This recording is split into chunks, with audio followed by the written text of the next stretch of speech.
गुरुदेव। जय गुरुदेव। यदि कुदरती कहर से बचना है, शाकाहारी रहना है। बाबा जी का कहना साफ, कुदरत नहीं करेगी माफ।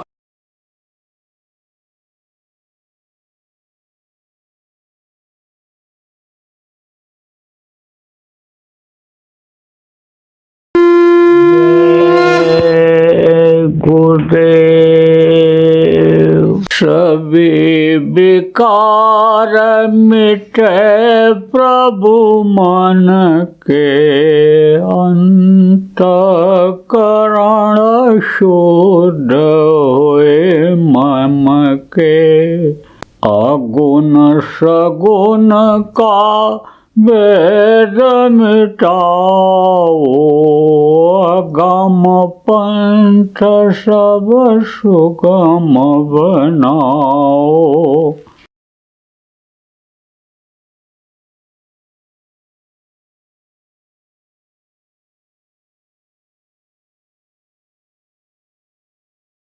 जय गुरुदेव।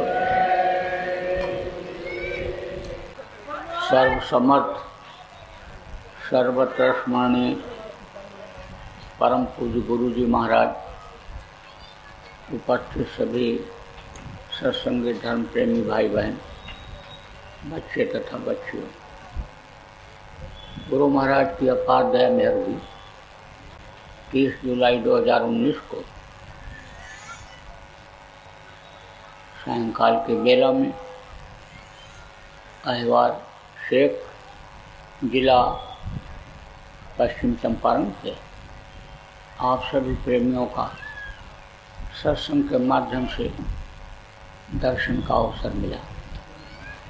आप लोगों के ऊपर भी उस मालिक की दया कृपा मेहरबानी हुई कि आपको घर के नाना जंजाल से निकाल करके सत्संग सुनाने के लिए यहाँ पर लाए। पहले के समय में गृहस्थी इतनी कठिन नहीं थी। गृहस्थ जीवन स्वर्ग जैसा जीवन कहलाता था।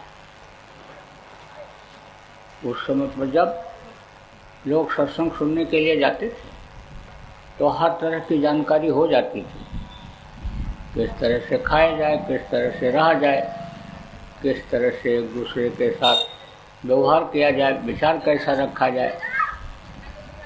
तब इसमें कोई लड़ाई झगड़ा नहीं होता था, बीमारियां इतनी नहीं थी, रुपया पैसा में बरकत होती थी। एक कमाता था 10 खाते थे, अब 10 कमा रहे नहीं पूरा पड़ रहा। कोई घर ऐसा बाकी नहीं जिसमें लड़ाई झगड़ा न होता हो, कोई ऐसा नहीं कि जिनमें बीमारी न होती रहती हो। पहले ऐसा नहीं था। घर छोड़ करके कोई भगता नहीं था, औरतें जल करके मरती नहीं थीं घर के झगड़ा झंझट से। समय पर जाड़ा, समय पर गर्मी, समय पर बरसात होती थी।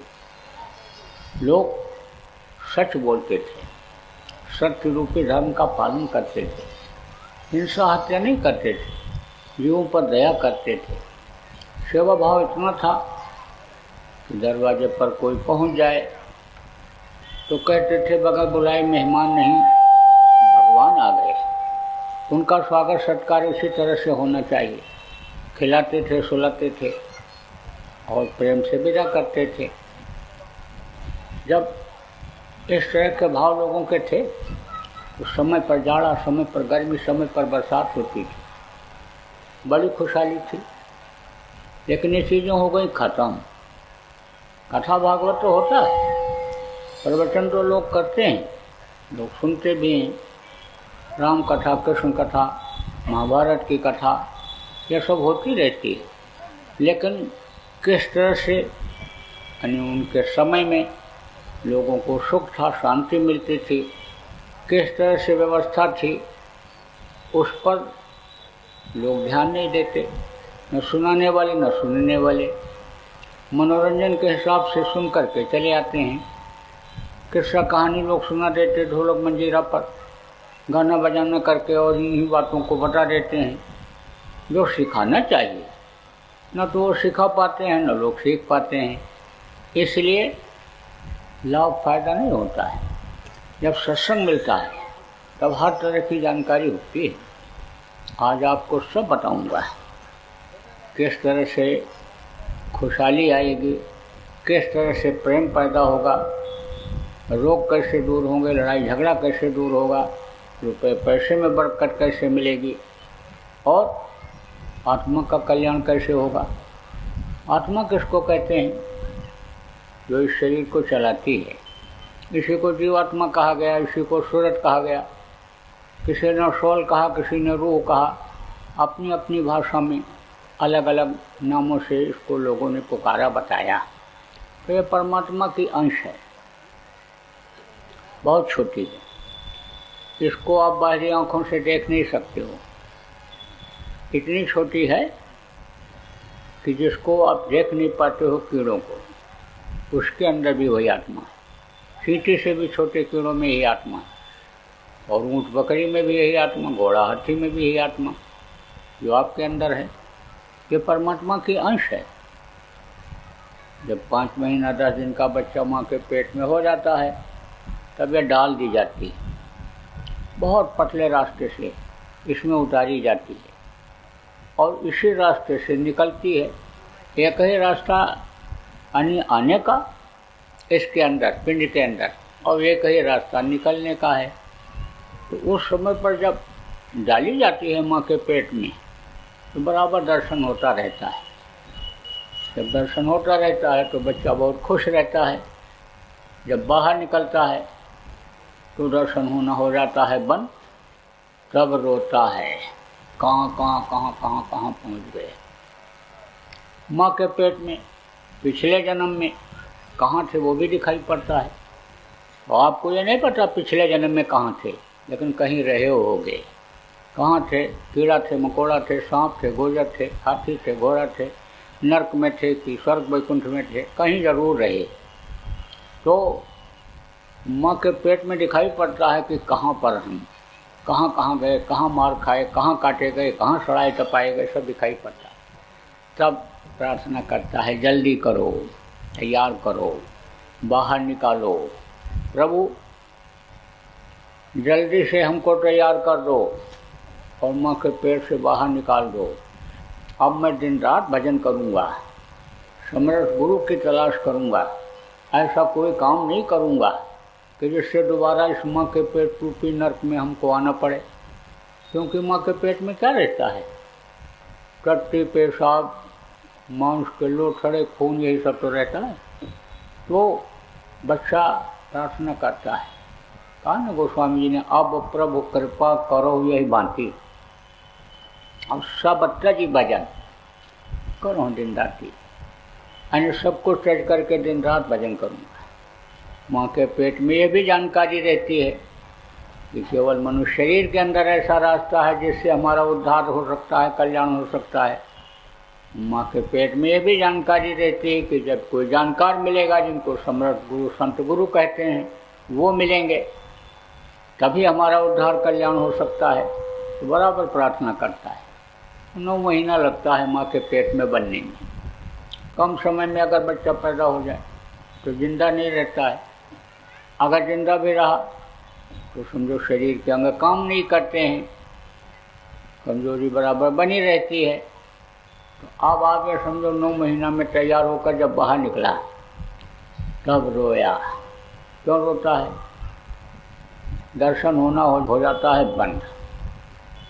ये माया का पर्दा जो है वो अंदर वाली सुराख जो है, जिसको तीसरी आँख आत्मचक्षु कहा गया, शून्यत्र कहा गया, उसके सामने पड़ जाता है तो दर्शन होना बंद हो जाता है।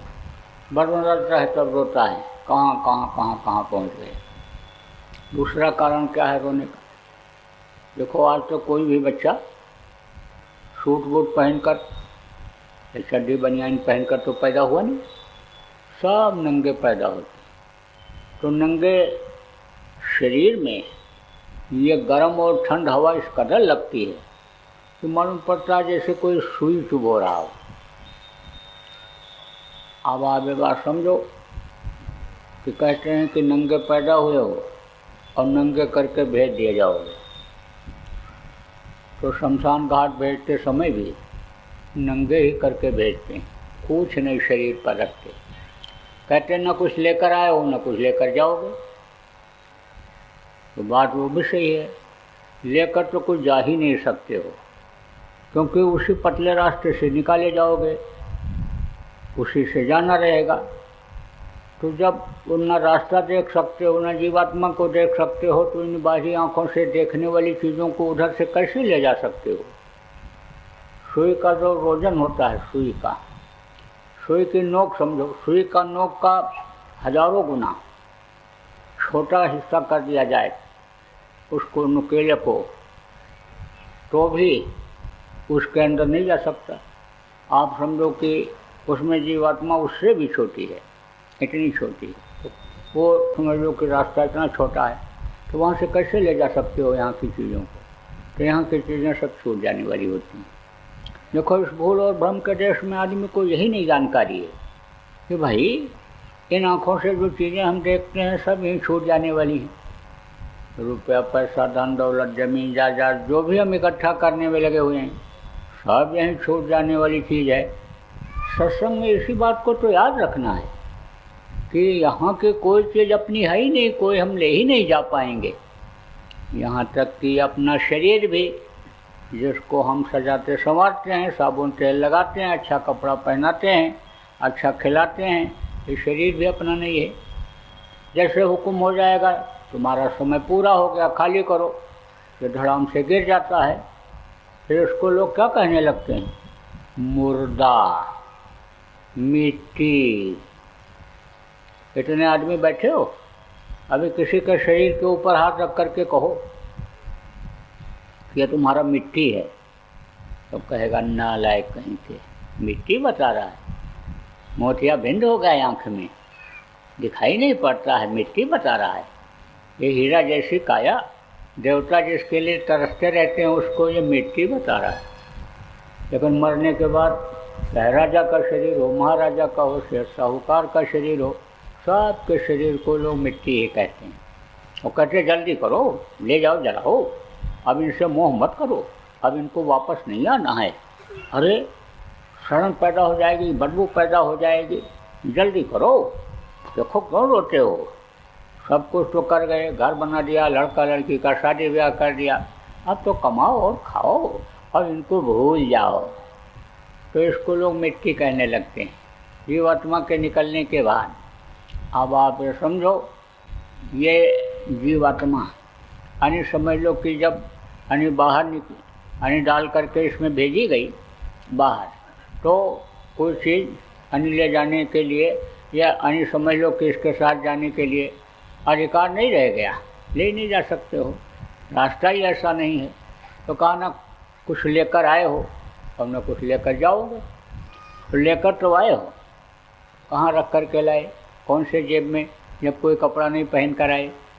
कर तल ताके, चार पदार्थ कर तल ताके, कर माने होता है हाथ, हाथ के तलुआ में रख कर के लाए। ऐसे मुट्ठी बांध करके लड़का पैदा होता है, तो बच्चा पैदा हुआ, मुट्ठी बांध कर पैदा हुआ। अब चार पदार्थ क्या है, अर्थ, धर्म, काम और मोक्ष। इस मनुष्य शरीर के पाने का अर्थ अगर समझ में आ गया कि किस काम के लिए मिला है, तब तो काम बन जाएगा। और नहीं तो जैसे पशु और पक्षी खाते हैं और बच्चा पैदा करते हैं, दुनिया संसार से चले जाते हैं, ऐसे ही आदमी को भी चला जाना पड़ेगा। तो अब आप ये समझो कि चार पदार्थ यानी क्या है, अर्थ। अर्थ किसको कहते हैं, किस शरीर का जो लक्ष्य है, उद्देश्य है पाने का, वो यह है कि विषय वासनाओं से हट करके और अपनी आत्मा का कल्याण करो। इसी में से रास्ता गया हुआ है। साधन धाम मोक्ष का द्वारा, गोस्वामी जी ने कहा, साधना का घर है, पूजा का मंदिर है। इसको अनुप्रयोग करो इस काम के लिए, स्वस्थ रखो। आप समझो कि इसका ध्यान रखो, नियम संयम का पालन करो कि जिससे यह अस्वस्थ न हो जाए, बीमार ना हो जाए, क्योंकि बीमारी में कुछ काम नहीं हो पाता है। मेहनत ईमानदारी की कमाई करो कि जिससे बरकत मिल जाए, और यानी समझ लो कि जो अन्न आवे उससे बुद्धि सही रहे। अब आप समझो कि जिससे भजन पूजन में मन लगे, तो अब इस बात को समझो आप।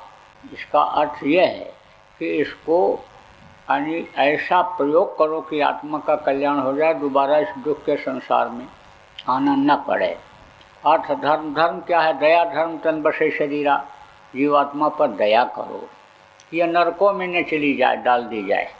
क्योंकि कर्मों का विधान जब से बना तब से कोई कर्मों की सज़ा से बच नहीं पाया। अच्छा बुरा दोनों कर्म का फल मिलता है। अब आप ये समझो कि अगर इस ढंग से बुरा ही कर्म होता रहा तो नरकों में जाना पड़ेगा, मार खानी पड़ेगी, काटे सड़ाए तपाए जाओगे, आप समझो कि सज़ा भोगनी पड़ेगी। फिर वहाँ से छुटकारा मिलेगा, कीड़ा मकोड़ा के शरीर में, सांप गोजर बिच्छू के शरीर में, फिर 9 महीने माँ के पेट में लटकाए जाओगे। अब माँ से अगर कोई गलती बन गई, खान पान चाल चलन में गड़बड़ी हो गई, तो लूले लंगड़े पैदा हो गए, अंधे पैदा हो गए, बुद्धिहीन पैदा हो गए। एक ही माँ बाप के 2 बेटा, कहते ये बड़ा बुद्धिमान है, बहुत तीव्र बुद्धि का है, और जितने ये तेज दिमाग का है उतने ये मूर्ख है, दूसरे को कहते हैं। कहते इसके कुछ समझ में नहीं आता है, बताने पर भी नहीं कर पाता है, मैं क्या करूं, ये तो बुद्धिहीन है। अब आप सोचो, एक ही रजबीर से एक ही माँ के पेट में दोनों बने पले, एक ही माँ ने दोनों को दूध पिला करके बड़ा किया, तो एक बुद्धिहीन और दूसरा बुद्धिमान क्यों हो गया? देखो बच्चियों, समझो इस बात को। इनके पेट में बच्चे रहते हैं, वे माताएं सच बोलती हैं, दया भाव रखती हैं, सेवा करती हैं, भगवान से प्रेम करती हैं, सुमिरन ध्यान भजन करती रहती हैं। उनके बच्चे तो अच्छे नेक और बुद्धिमान पैदा होते हैं, और जो इसका उल्टा करती हैं उन्हीं के यानी असंयमित जीवन बिताती हैं, उन्हीं के बच्चे लूले लंगड़े अंधे और बुद्धिहीन पैदा हो जाते हैं। तो मान लो अभी लूला लंगड़ा पैदा हो गए, बुद्धिहीन पैदा हो गए, जो बात बताई जाए कुछ समझ में ना आवे, ना कर पाओ, तो ज़िंदगी बेकार चली गई कि नहीं।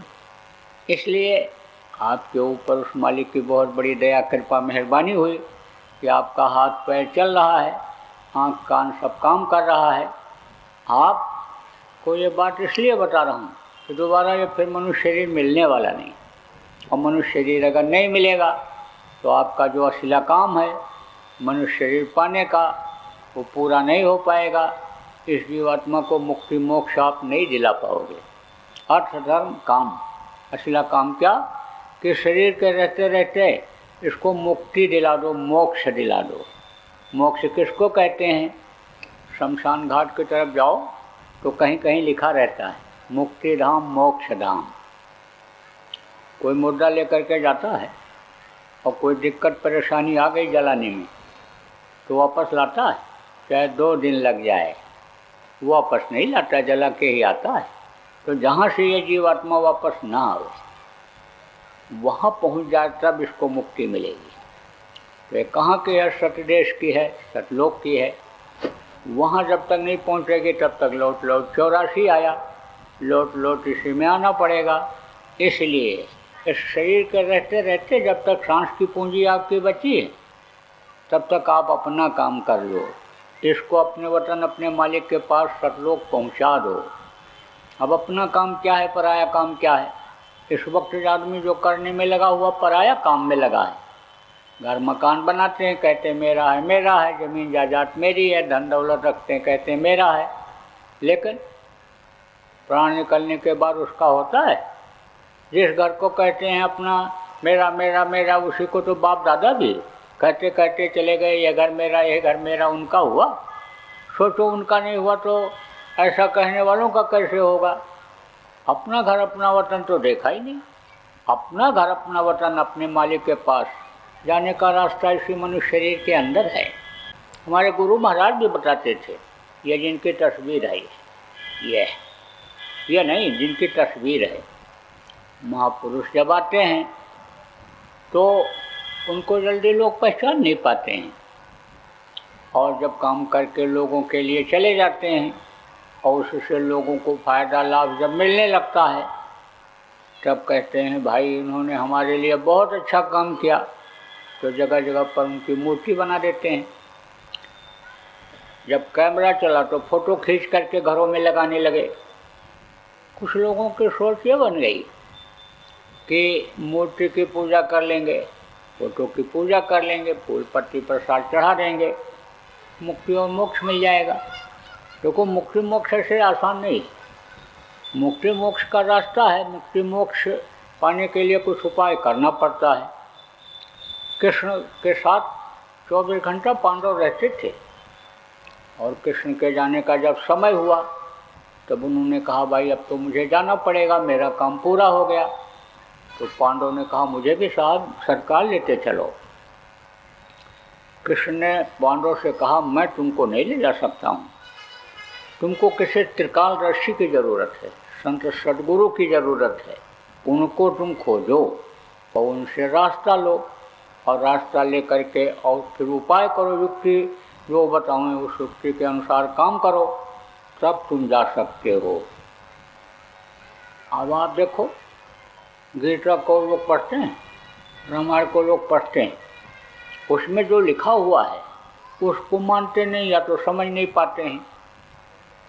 राम का चरित्र में क्या लिखा हुआ है, देखो राम के चरित्र को देखो, बचपन से लेकर के और आखिरी वक्त तक के चरित्र को देखो। पैदा हुए तो कौशल्या के यहाँ पैदा हुए, राजा कौशल्या के गोद से बाहर निकले, राजा दशरथ के पुत्र कहलाए।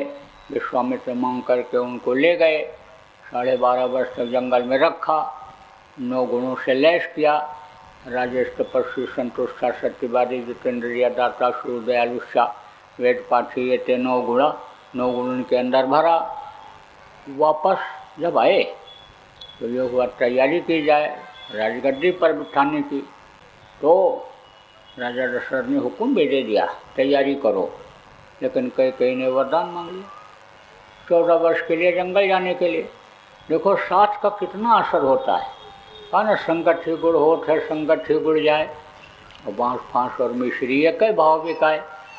देखो रस्सी पड़ी रहती है मिश्री के अंदर, बाँस के टुकड़े पड़े रहते हैं, वो भी मिश्री के भाव बिक जाते हैं। कई कितना प्रेम करती थी राम से, लेकिन मंथरा उसकी दासी थी, 24 घंटा साथ रहती थी। वो उनके दिमाग को बदल दिया कई के, और कई ने 14 वर्ष के लिए राम को जंगल भिजवा दिया। साथ का असर हुआ, जैसे पिता का आदेश हुआ तुम जंगल चले जाओ, और राजगद्दी पर ठोकर मार दिया और जंगल चले गए। छोटे छोटे लोगों को इकट्ठा किया, हमेशा छोटे लोग ही अच्छे काम में साथ देते हैं। आप गांव के लोग, आप दिन में कमाने शाम को खाने वाले लोग अन्न सुनने के लिए यहाँ पर आए, लेकिन आपके अलावा भी करोड़पति लखपति भी आपकी जानकारी में आपके गांव और शहर में होंगे, नहीं है? उनको तो बस धन का, बल का, मान प्रतिष्ठा का अहंकार है। करा कराया सब गया जब आया अहंकार। और आप कुछ जिज्ञास बन करके सुनने के लिए आए, तो जिनको लोग छोटे कहते हैं वही बड़े होते हैं। छोटे लोगों ने देखो धर्म की स्थापना में मदद किया। अयोध्या के पढ़े लिखे जोशी विद्वान ने कोई साथ नहीं दिए, और देखो बंदर और भालुओं ने उनका साथ दिया, समझ गए, और धर्म की स्थापना हुई, दुराचारी का संहार हुआ। सोचता था उनका भाई रावण का विभीषण कि जिन बंदर और भालुओं को और भैंसों को ऐसे उठा करके राक्षस मुंह में डाल के खा जाते हैं, उनसे ये लड़ाई लड़ पाएंगे। और जब अपनी सवारी लेकर निकला तो रावण रथी बिरथ रघुवीरा, देख विभीषण भयो अधीरा। लेकिन छोटे छोटे लोगों ने बड़ा काम किया। अब आप इस बात को समझो कि उनके राज्य में कोई कोढ़ी अपाहिज लूला लंगड़ा नहीं था, सब सुंदर, सब विरुद्ध शरीरा, और अल्पमृत्यु नहीं कौनो पीड़ा। अल्पमृत्यु होती नहीं थी। उम्र पूरी करने के बाद तब मरते थे लोग। समय पर जाड़ा, समय पर गर्मी, बरसात होती थी। काश्तकार अपने खेत में खड़ा होकर के हाथ जोड़ करके पानी मांगता था, बादल बरस जाते थे। इस तरह की व्यवस्था थी। ये व्यवस्था कैसे होती है? राजा और प्रजा की नीयत पर होती है। नीयत खराब हो जाती है तो बरकत बंद हो जाती है, नीयत सही रहती है तो बरकत मिलती है। समय पर जाड़ा, गर्मी, बरसात ये सब हो जाता है। देवता ये खुश हो जाते हैं, सब देते हैं। अब उनके राज्य में कैसे लोग रहते थे? जननी सम जानहि पर नारी, और धन पर आए बिस्ते बिस्वारी। दूसरे के धन को लोग जहर से भी जहर मानते थे। दूसरे की माँ और बहन को अपनी माँ और बहन की तरह से समझते थे। तो ये सब क्या है? ये सब है राम का चरित्र। देखो, हनुमान जी जब अशोक वाटिका में गए सीता की खोज में, तो वो चाहते तो सीता को ऐसे हथेली पर बैठा करके ले आते, लेकिन सीता माता जिनको कहा गया उनके साथ वो आई। बोली जब हमारे पति देव आएंगे तब मैं जाऊंगी। एक धर्म एक व्रत नेमा, और काय बचन मन पट पट प्रेमा। पति के पद के अलावा और किसी को देखती नहीं थी, पतिव्रता थी। अब आप ये समझो कि यह भाव अगर लोगों के अंदर भरा जाए तो अभी वही ताकत आ जाए जो सती अनसुईया के अंदर थी। ब्रह्मा विष्णु महेश को छोटा छोटा बच्चा बना दिया। सती सावित्री के अंदर थी कि उन्होंने अपने पति के प्राण को वापस ले लिया। इसकी ज़रूरत है लोगों को, इसकी ज़रूरत है कि कृष्ण ने किस तरह से चेत किया, अन्याय के लिए किस तरह से उन्होंने कदम आगे बढ़ाया। पहले तो महापुरुष समझाते हैं, जब नहीं लोग मानते हैं तब उनको कुछ करना ही पड़ता है। उनके राज्य में अन्य समझ लो महाभारत के समय पहले समझाया कृष्ण ने। क्या समझाया?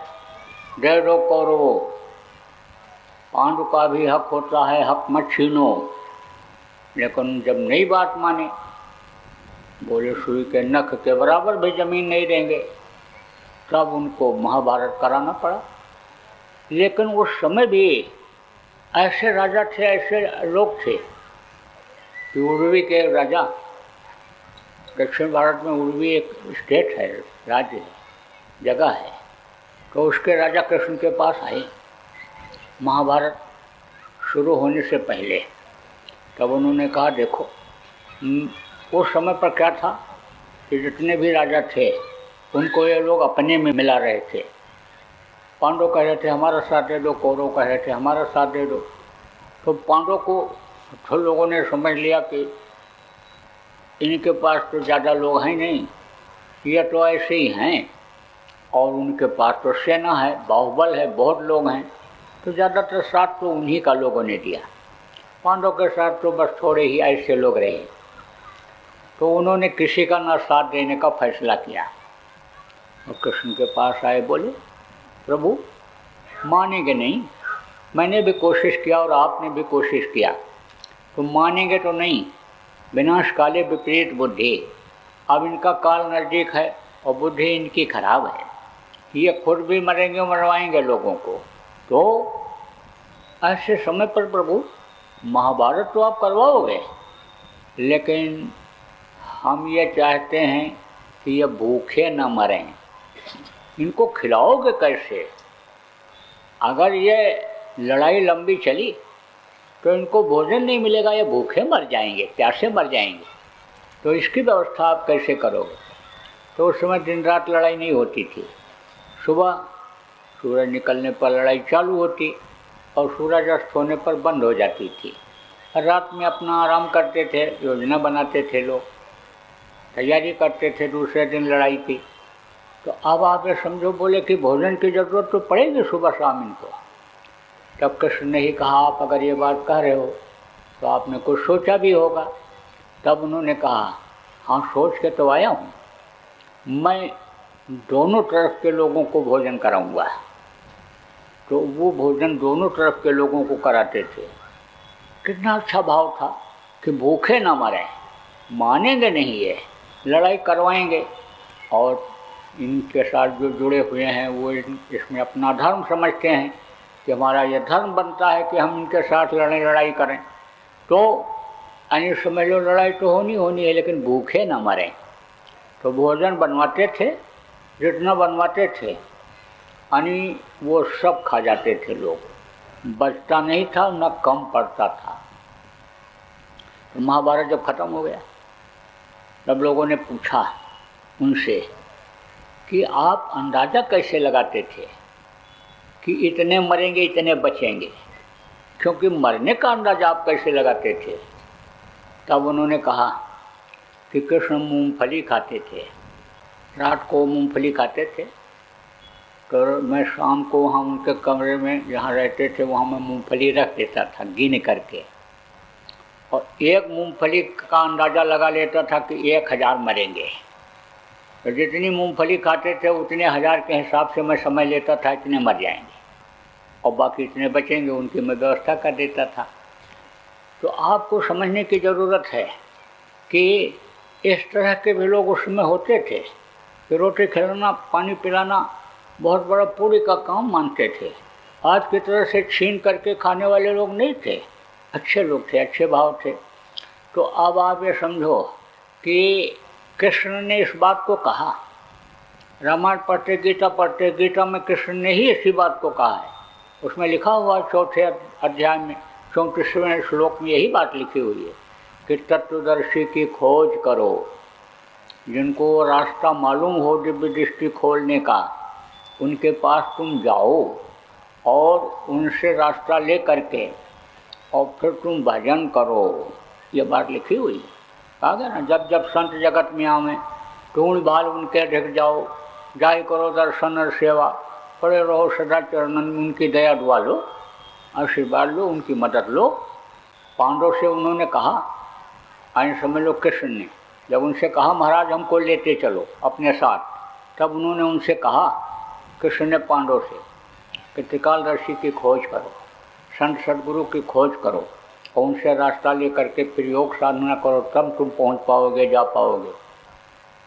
बहुत रोए गिड़गिड़ाए कि पूरी ज़िंदगी आपके साथ लगा दिया मैंने, जवानी आपके साथ गुजारी, इसी आशा में लगा रहा कि जब आप चलेंगे लेते चलेंगे, लेकिन अब आप ऐसा जवाब दे रहे हो, तो लेते चलो प्रार्थना है मेरी। बोले ना, औतारिक शक्तियों का काम ये नहीं होता है जीवों को पार करने का, वो तो धर्म की स्थापना के लिए आते हैं, दुराचारी के संहार और सज्जनों की रक्षा के लिए आया करते हैं। यह काम संत सदगुरु का ही हुआ करता है। अब आप ये समझो कि कैसे उम्मीद की जाए कि जो फूल पत्ती फोटो को चढ़ा करके, मूर्ति को चढ़ा करके और पार होने की कामना रखते हैं, कैसे पार हो पाएंगे? जय गुरुदेव। अभी आपने बाबा उमाकांत जी महाराज के सत्संग को सुना। बाबा जी अन्य किसी से चंदा न लेकर अपने प्रेमियों के सहयोग से देश विदेश में तमाम जनहित के काम करते हुए सभी तरह की तकलीफ़ों को दूर करने व प्रभु के मिलने का उपाय बताते हैं। आप इस जीवन के इस बचे हुए समय में समय निकालकर बाबा जी से ज़रूर मिलिएगा। आपके सुझाव के लिए व्हाट्सएप नंबर 9575600700। जय गुरुदेव, जय गुरुदेव। जय गुरुदेव, जय गुरुदेव, जय गुरुदेव, जय जय गुरुदेव।